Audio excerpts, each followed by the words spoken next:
Ça, c'est moi, au milieu de l'océan. Vous vous demandez sûrement ce que je fais ici. Eh bien, j'explore les océans car ils jouent un rôle crucial pour notre climat. En fait, j'aimerais comprendre leur passé, car c'est comme ça que les scientifiques prédisent notre avenir climatique. Pour ce faire, ma mission est d'étudier les sédiments marins. Il faut imaginer qu'ils sont comme une immense bibliothèque d'archives sous-marines où chaque couche sédimentaire enregistre l'histoire de notre climat, avec les couches les plus jeunes en haut et les plus vieilles en bas.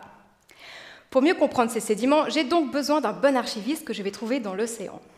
Je repère un élément prometteur, le chrome. Vous m'avez bien entendu, le chrome. Un simple élément chimique qui va être amené à vivre un périple abyssal. Son voyage commence dans les eaux peu profondes où il rencontre de minuscules algues, les phytoplanctons. Ces algues capturent le CO2 de l'atmosphère, comme les arbres sur Terre. Lorsqu'elles meurent, elles coulent lentement au fond de l'océan, emportant avec elles une partie du carbone. Et ça, c'est hyper important pour notre climat. Alors que le chrome les suit dans cette descente vers les abysses, il est soudainement aspiré par une immense fumée dense, noire et brûlante. Il vient d'être aspiré par un fluide hydrothermal, une sorte de mixture tout droit sortie des entrailles de la Terre. Pris dans ce tourbillon chimique, il va réagir avec les particules et être projeté en dehors du fluide et précipité directement dans les sédiments. Et c'est là qu'il y dépose le récit de son voyage. C'est maintenant que j'entre en jeu. Pour récupérer son histoire, je pars en expédition scientifique à bord d'un bateau direction le milieu de l'océan Atlantique.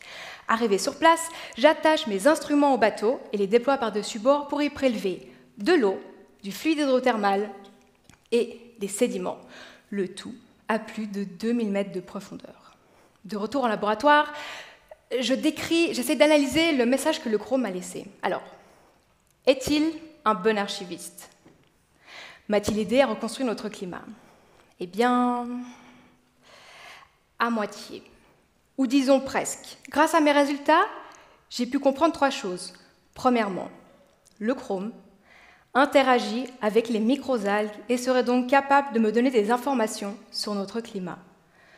Deuxièmement, les fluides hydrothermaux l'aident à enregistrer son périple océanique dans les sédiments. Troisièmement, une fois arrivé là en bas, son message est pour l'instant encore difficile à déchiffrer. Le chrome est donc un élément prometteur pour archiver notre climat, mais il n'a pas encore livré tous ses secrets. L'aventure continue!